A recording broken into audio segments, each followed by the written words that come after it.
Hey guys, Tisha here, and we are back with another Sister Wives Season 8 review.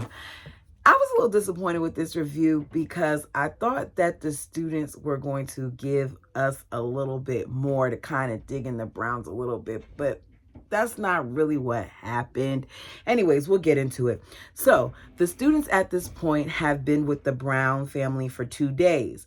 We are back and we are still trying to deal with the altercation involving Gabe and Garrison. Now, based on what happened, we were told 2 different stories in the last episode. We were told in one story via Gabe that Garrison came and slapped him, and we were told in another story via Garrison that he did hit his brother, but it was after he was slapped by Gabe. So Peyton and Dayton have arrived, and at this point, Cody is questioning them as to what happened. Cody doesn't say this was what was said or that was what was just said. He gets straight to the point. So we find out from Peyton that Garrison was in the front seat, like he said, after being told that he needed to not be in the front seat, and Gabe slapped him like this in the head.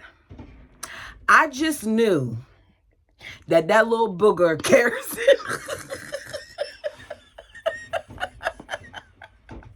I just knew that he was lying.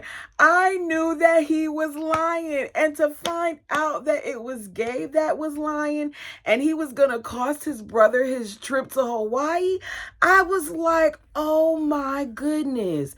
Gabe is good. Now, once he was confronted a little bit, you could tell that he was lying because of how he held his head down and all those other things. But in that moment, I did not see it, you guys. I missed it. So Janelle says, you saw Gabriel do that? Questioning Peyton, like, are you sure that you saw him slap him? And Peyton demonstrates, yeah, he did like this. He says, Gabe did like this, and Garrison got mad because he hit him. Gabe is an undercover assassin. I said it here first. Those people who can lie the way that he did and keep a straight face, and now he's grown up and he's a good guy. Let's be clear. I think that all their kids are great. I even like Garrison now, even though back then he used to get on my nerves. The fact that Gabe could sit there the way he was, he needs to be watched. I don't know what he's going to college for, but he could be like some secret agent or something because he had me fooled, okay? I gotta be honest. So Janelle is stunned and feels like it's a blatant example of disrespect and deception.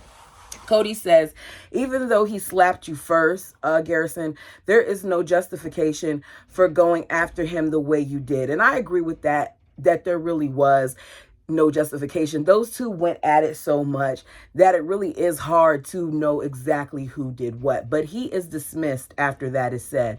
Janelle looks at Gabe and tells him that she wants to cry. She says, did you really slap him and just not say that you did? And he's silent.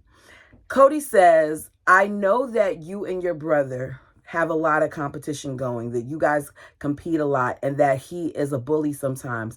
But you set your brother up with that, and that wasn't okay. He's like, did you not tell me the truth because you didn't know what I was going to do to you? Did you, like, I don't understand. And Janelle points out that while they're having this conversation, that his cheeks are reddish. So she knows that he's embarrassed and he's on the verge of tears. He knew he hit him, but he was afraid to say something, basically. And,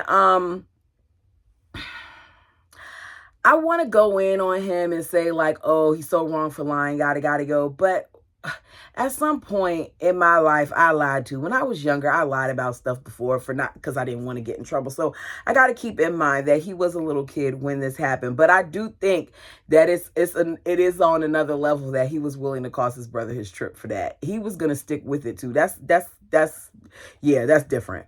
So Janelle says that it disappoints her more than anything that he lied rather than the fighting. Cody said he can't understand why he would be afraid to be honest because it's not like he hits him. He tells him that if he apologizes for hitting Garrison, like to Garrison, that he won't give him any further punishment other than him being prevented from playing poker because they're going to have a poker game night, and it was something that Gabe really wanted to participate in. And if he does that, that will be the extent of his grounding. We then see the adults talking about it, and Christine says that she doesn't know Gabe to be like this, and she doesn't know whether she can trust him or not, knowing that he was going to stick to that story. And Janelle says, I want you to tell him that. She said one of the perks of having a structured family the way that they do is that they get all of the love that they need, but they also get the course correction from adults. And I'm just sitting here like, okay, it's really convenient as to when this course correction is allowed, because here you are saying you want the course correction, but that's part of the reason why we now know that Christine has a problem with Mary is because some of her previous course correction. So which is it? One of the students, Antoinette, wants to know how each wife connects intimately with her husband and how they handle jealousy, knowing that he has other wives and he's with other wives, sometimes in the same manner that he may be with another wife. For some reason, while they're talking about like their next plan of action, Richard feels like she'll be able to find out this information from one or two of the ladies. And I just busted out laughing when I was watching it. It was because I was like, okay, yeah, you'll find it out like a decade later.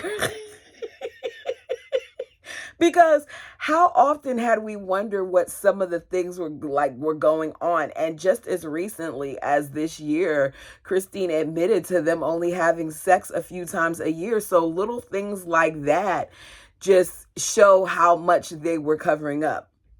Richard said one of the things that he wants to know is how Cody handled the fight with the boys. And he just wants to see Cody more on a one-on-one thing. So it's the next day. Solomon needs some dental work done, but he's too young, so they're going to put him under at a surgery center. And of course, it's freaking the bird out. So because the bald eagle doesn't miss anything when it concerns Robin's kids, he is right by her side. Whereas we've seen him miss procedures that concern other children that are even more serious than what was going to happen to Solomon. Not comparing the two, but we're talking about a surgery that, according to Robin, was less than 10 minutes versus a surgery that like Isabel had that was hours upon hours and involved her spine that he couldn't get there for. I'm not using the pandemic as an excuse, and I'm sorry, but I'm never going to let that go. We'll also talk about how he really wasn't there for Truly when she was in the hospital. A lot of times Christine was by herself, but whenever Robin has any type of procedure involving her children, he always seems to be right by her side. Something that I noticed, even though the anthropology students didn't know this at the time. Anyway, so it's early morning, and Robin says that she can't even eat because of how nervous she is. She's afraid if she eats that she'll get sick. She's just so nervous about the procedure. And I want to say a whole bunch of things, but I'm thinking, okay, this is her child. If the roles were reversed, when things had to get done with my son, I was nervous too. I can understand her fear. But we're talking more about the angst that Robin has rather than whatever is going on with Solomon. Solomon is relaxed.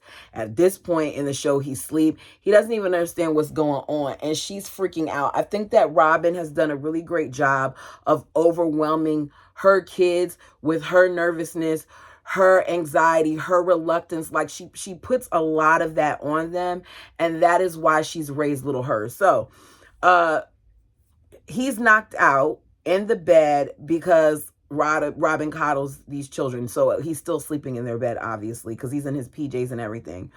All that money spent that we saw where she created that whole nursery for him and how she never had something so nice before with the bed and the pay plan and the pack and play and the bassinet. That child has never slept in those things at this point. Yeah.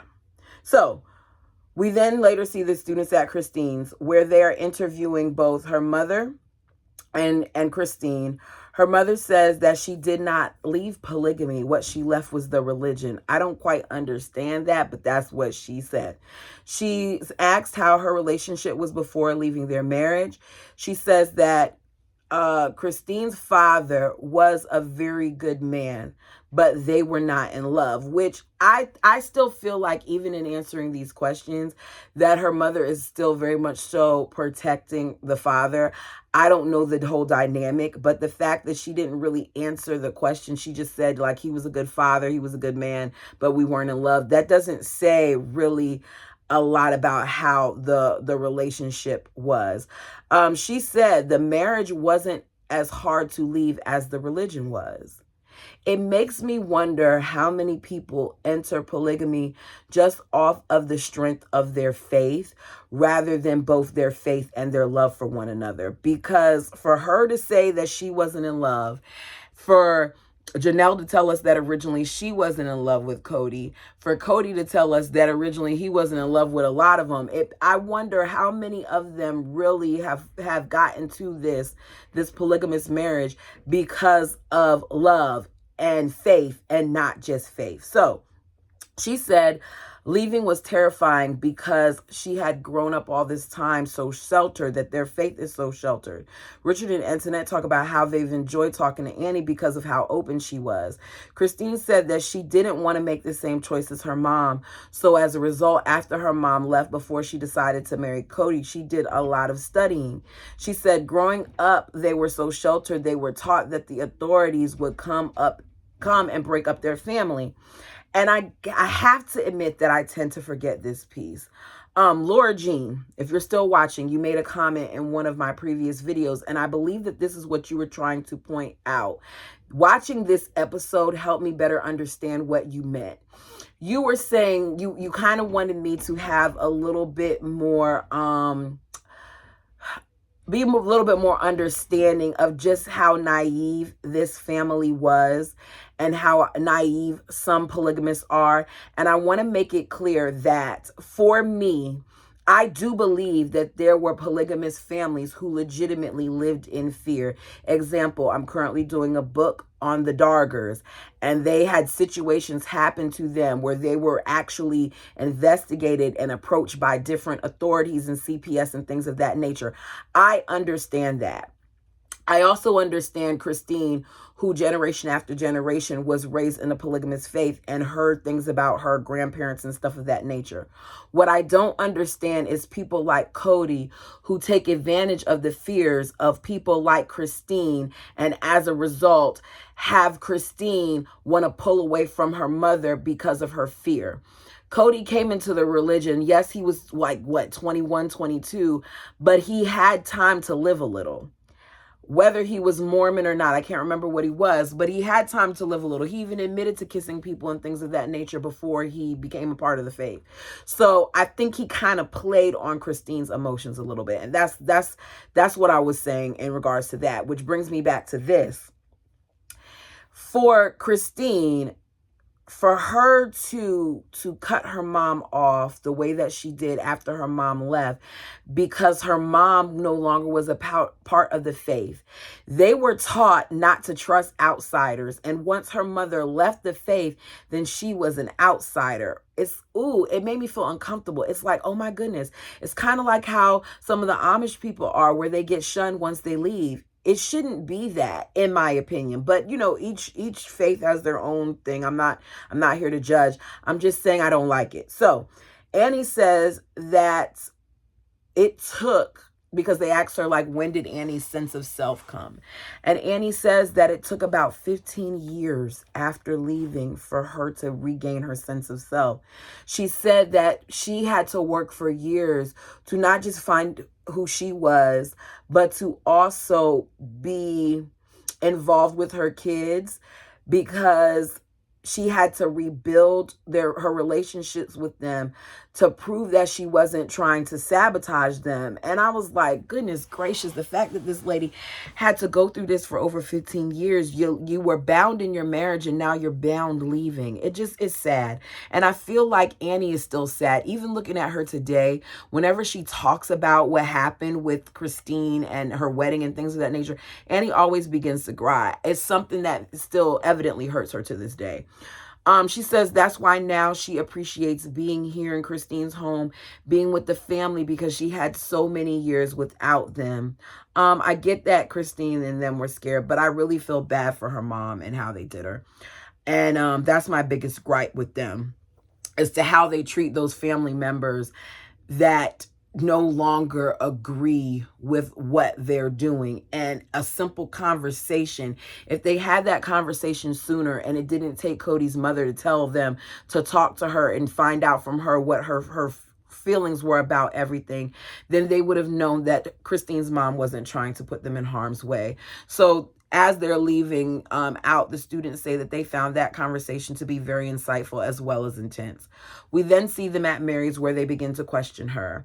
And I already knew that they were only going to get but so far with Mary, because Mary is very good at talking in circles. So because Antoinette was staying in a room at the home, there was a bookshelf there where she saw one of the books happen to be their book, the Becoming Sister Wives books, and she noticed it, and as a result, she began reading it that first night she was there. She says, Mary, there's a part that I noticed early on in the book where you talk about how much you guys struggled, and how you struggled especially with Janelle. The fact that at this point, it's been over like what? We know that when we were introduced to the family, it had been 16 years. So that Christine was involved with the family. So we'll say that at this point, it's been over 16 years since Janelle was introduced to the family. And this is still a thing, is just shows how they're not practicing some of the own parts of their faith, like forgiveness. So Mary is asked, have you been able to work on those problems and those things with Cody and Janelle? Mary says she and Cody are working on it, but Janelle and her haven't. And I just keep saying, after all this time, why is this something that you still have to even work on? It's been over 16 years. Kids have been introduced in all these other things, and you've had ample opportunity to work on it, but it's still raw. Why are there so many raw emotions? What did Mary do besides what the book said? She complained about how Janelle folded, and she complained about how she did the dishes because she would let stuff sit there overnight, and she didn't like how she cleaned. Okay, other than that, what was so bad about their interaction? Because Janelle being quiet and not speaking up for herself shouldn't result into her icing Mary out the way she is. I want to know what's missing. And this is coming from me, someone who gets irritated with Mary a lot of times. I want to know what Mary did to Janelle. Like, let's not talk in circles. Let's get to the point and say what exactly happened, why you're so against this woman. So Mary says that they figured out how to function as sister wives once the kids and all that other stuff came along, and as a family. She says, we're not super close, but we know how to work. We don't hate each other. And Mary said that she did want for their relationship, when Janelle came along, to be open and involve compassion, and it just never happened. And I don't understand how their relationship wasn't open when we were told that Mary was dating Cody and she wanted Janelle to meet Cody because she wanted her to see the guy that she was liking. And at this time, I can't remember if Janelle was still married to Mary's husband, but the point was, you all had the type of dynamic where Mary wanted to introduce you to her man. So I would think that you had a friendship in the beginning. So how did it then shift to this thing where y'all were going out as a threesome and things of that nature, to you don't even want to be around her or talk to her and she's unsafe? Mary says it's just too late, she's thinking, because there's a lot of history between them. And then she's able to cut off the conversation because the bird has texted her with a picture of Solomon saying that they'll be home soon, and she wants to go and see him. I still don't like that we don't know what caused this major rift between them. So,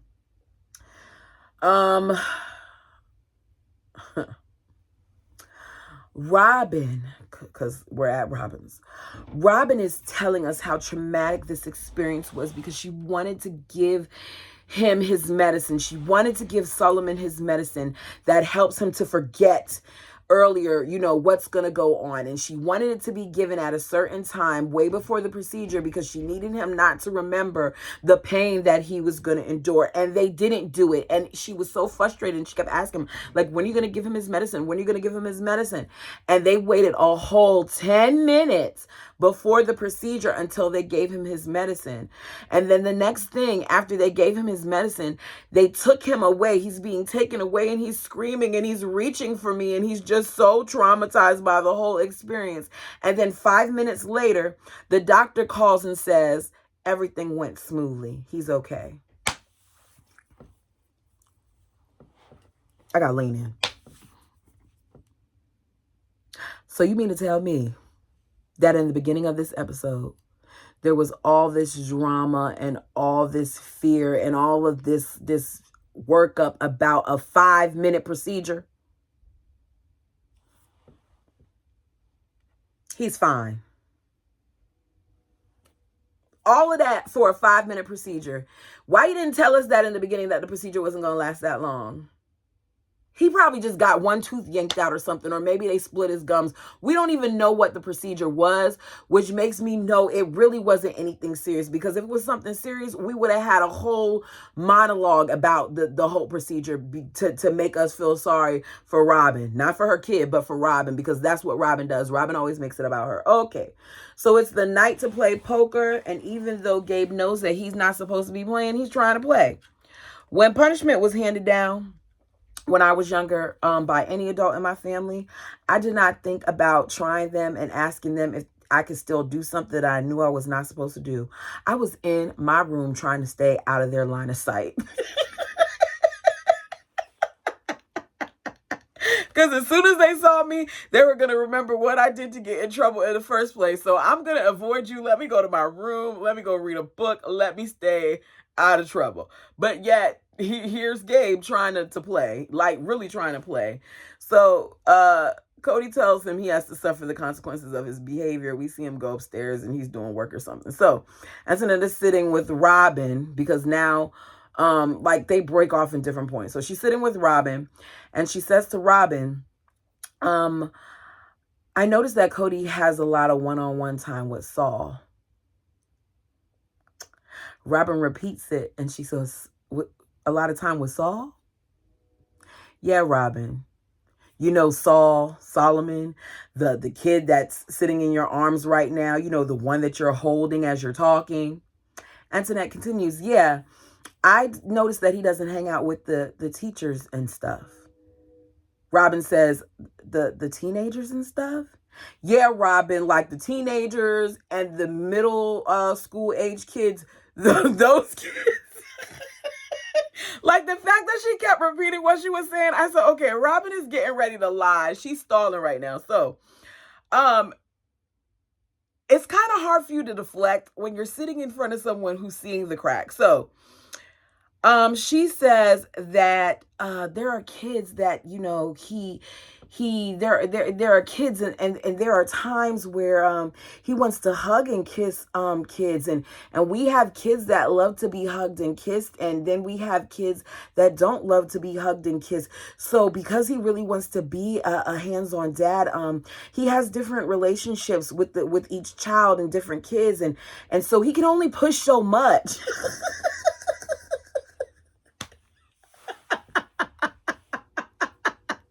So Antoinette's sitting there looking at her like, okay, all right.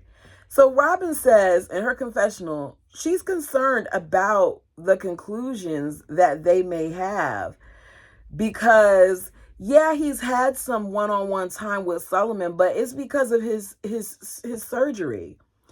Let me point out to you that at this point, they were there for what? They came there day 1, and Solomon has his surgery on day 3.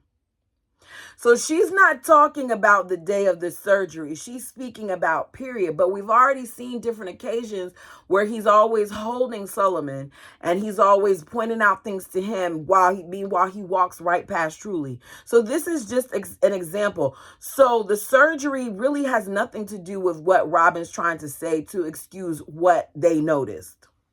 They all gather for the poker. the student's first time seeing Cody relaxed, according to Richard. Leon is there, all right? I'm not going to go into a bunch of details of what they're talking about because some of it seems disrespectful given to how Leon currently identifies themselves. So try not to mix up pronouns here. Their current focus is talking to Leon about, the things that Leon wants to do. Leon has switched from pre-med to becoming a pre-physician's assistant because they don't want to have to be in school for as long. The students are wondering if Leon making more money in a relationship would be an issue. Leon says that whoever they're with, whoever they marry, will have to be okay if they make more money, that no one's income level should affect their dynamic. Cody says the bottom line is to be smart about who you marry because you want to be glad that you did it 20 years from now. And I was like, okay, here we are seeing Cody in this season taking a stance on making sure that you're careful about who you marry. But many, many seasons later, he's going to speak differently and let us know that he wasn't careful about who he married, which he kind of says it in this one too. So I can't say that. What I can say though is it's interesting that he says 20 years from now when a lot of his current relationships have hit the 20-year mark. Cody feels that if you enter a plural family, you need to know that family. He says, know the person for a long time and then have a courtship, which I think that's one of the mistakes that a lot of people make, is that they rush into certain relationships. And definitely in their religion, it seems to be that the courtship normally happens for a lot shorter time. I'm sure one of those reasons is because people want to keep their virtue. So Cody says that their relationships would have been better and stronger had they taken a long time. And as he's saying this in the confessional, Christine is shaking her head. She does not like what he's saying. She feels like he's complaining about her relationship and slamming the fact that Christine and him did not have a long courtship. I can see why Christine would be bothered by this, especially since all the things that we now hear him saying over and over again, that he didn't know Christine and that he shouldn't have got married to her. This now makes me feel like at that time he was kind of digging at his situation with her. She says, you're saying like we would have had a better marriage. I thought that we were fine. Well, not until recently though. Now I like Christine, but Christine, fine isn't good. I don't like the word fine when describing my relationship. How's your relationship? Oh, it's fine. No. Oh, it's good. It's great. Like, I want to have good. Not that it's always going to be that way. Let me be clear. I'm not living in la la land. Like, I know that there already are days. I know there are going to be days where we get on each other's nerves and things of that nature, but I don't want to describe my marriage as fine. That's not what I want to do. Anyway, so,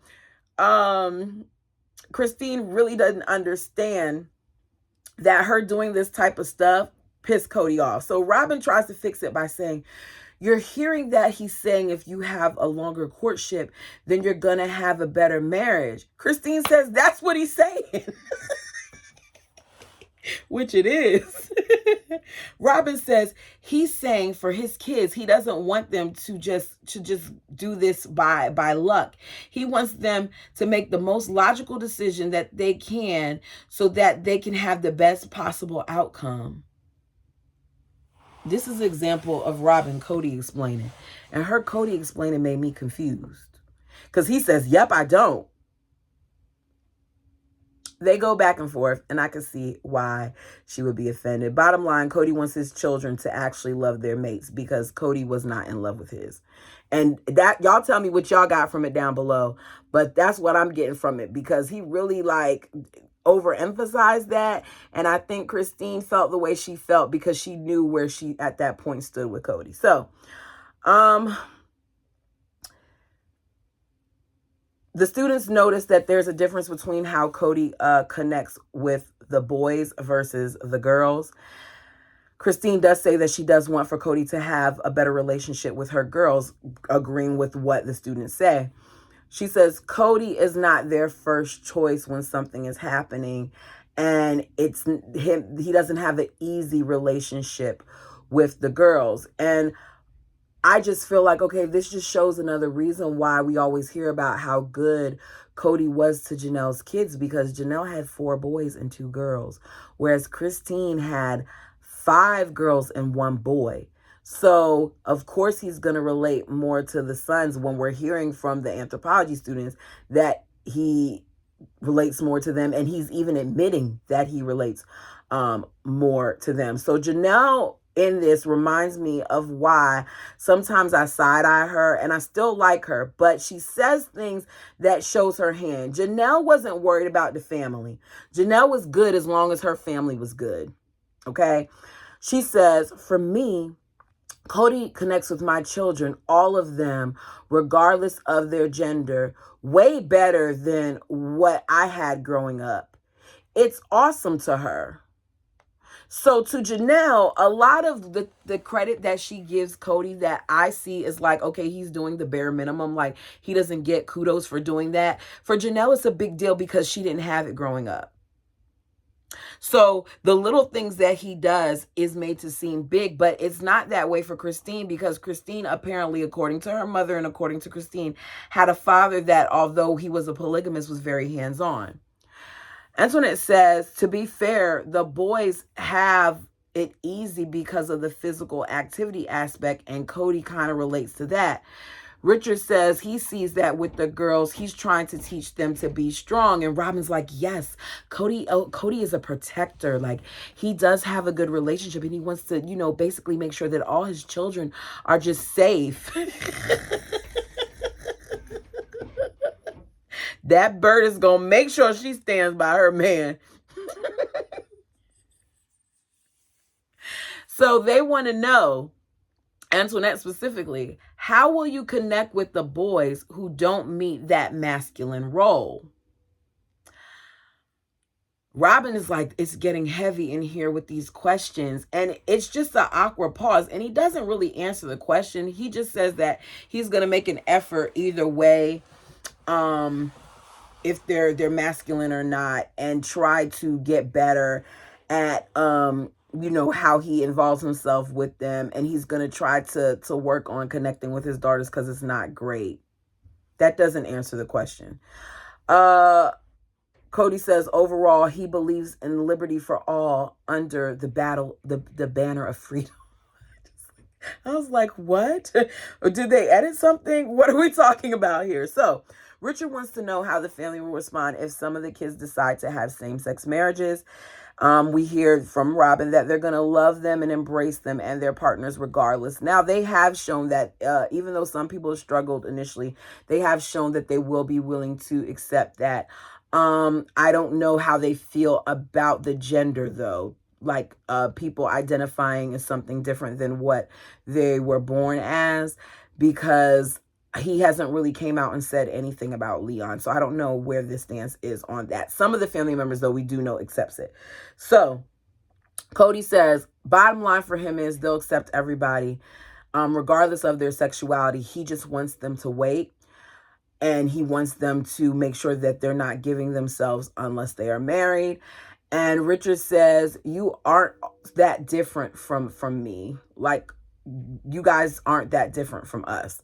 You have some of the same problems and things of that nature when you strip, the religious aspect of it. Cody claims that all of their courtships were absent, were abstinent until they were married. I don't believe that crap. I told you already that I do believe that Robin gave up that cookie early on.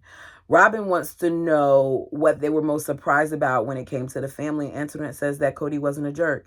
She thought that he'd be overbearing and controlling, and at one point she was prepared to not be able to speak to him and only have Richard speak to him. Richard said Cody does have an ego. It's not as big as he thought it was, but he does have one. But overall, he sees him as being a good person. And if you're a good person, that's enough for him. They don't necessarily have to have the same religious perspective. I think that one of the things that they needed to remember is these are anthropology students. They just study everything. They're not there to judge. They're there to gain information.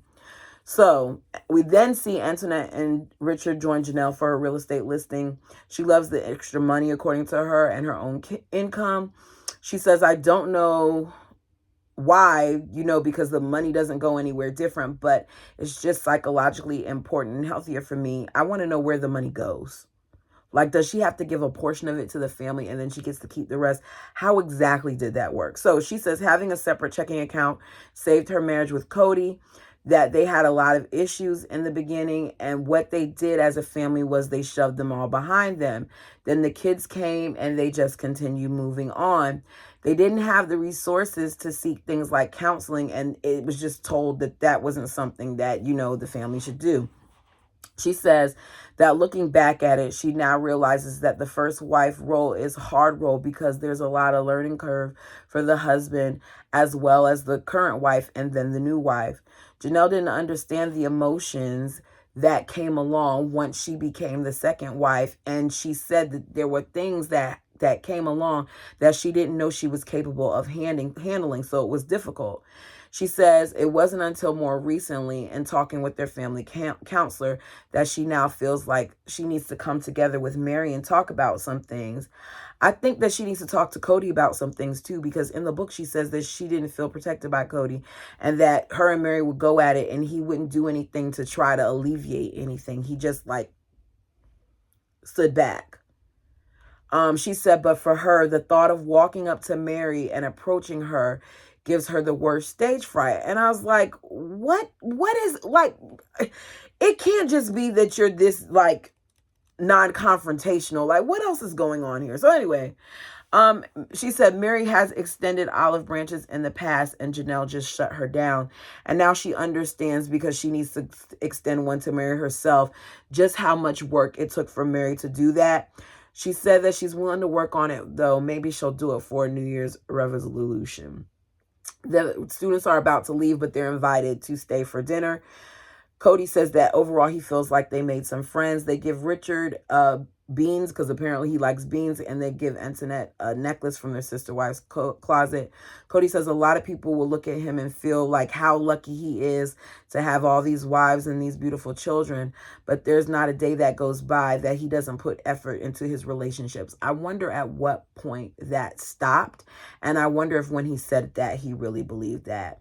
The students meet up with the professor to discuss what they learned. Antoinette admits to having some preconceived notions about parenting, and now she feels like she was wrong. She said that the kids are happy and healthy and they have a supportive structure, and that Cody rotates every night and he's really careful about making sure that he gives each wife their attention. Part of the problem with this whole thing is that the Browns knew that they were being watched, and I'm sure that Cody adjusted some of his behaviors because he knew that the students would be there. Also, they were sleeping at Mary's house the entire time, so they don't know really what went on once they left those homes. Cody could have did like what we've been told and wake up early to go to be with Robin. So they don't know. Anyways, they said they couldn't pick a favorite wife. Richard points out that they show zero affection when they're all together. And we know that this is because of the book. It tells us in the book that in the beginning, Mary and Cody used to be all bunned up, and Janelle found it uncomfortable, and at some point they agreed not to do it anymore. Richard said that it's not anything that he would ever do because it's a lot, especially on the man, to go from wife to wife. Antoinette says that she went home feeling a little bit differently, like she wanted to be a sister wife because she loves the supportive network, but she says she does not want the patriarch. She said Cody Brown is not collecting wives. They both admit that it was a pleasant surprise, and they say it's not fair to judge them because they are not like the families that we see on the news. Overall, it was just a cushy thing. I think that the students kind of did their job. They did, talk about some of the things that they noticed with them when they were at the table, but I wonder what was said after the cameras were shut off.